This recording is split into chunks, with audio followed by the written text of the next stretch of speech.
Mukhed news 24, गावाकडची खबर global नजर, गावचा आवाज जगभर पोहोचवणारा मुखेड न्यूज 24। मोहनावती नदीवर पूल रखडल्याने ग्रामस्थांचे अमोरण उपोषण सुरू।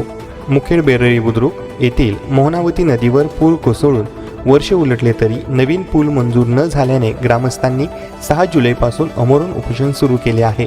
उपोषणाला पहिल्याच दिवशी ग्रामस्थांचा मोठा पाठिंबा मिळाला। ग्रामस्थांचे म्हणणे आहे की पूल नसल्याने विद्यार्थी, महिला, ज्येष्ठ नागरिक व शेतकऱ्यांना मोठ्या अडचणींना सामना करावा लागत आहे।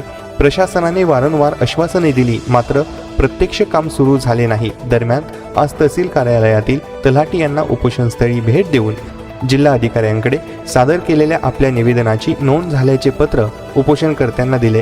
प्रशासनाच्या पुढील निर्णयाची प्रतीक्षा असल्याचे उपोषणकर्ते नागनाथराव संभाजीराव पाटील यांनी सांगितले। ग्रामस्थांनी स्पष्ट इशारा दिला असून नवीन पूल मंजूर होऊन कामाला सुरुवात होईपर्यंत उपोषण सुरूच ठेवण्याचा निर्धार व्यक्त केला आहे। प्रतिनिधी मुखेड नांदेड राजू रोडगे।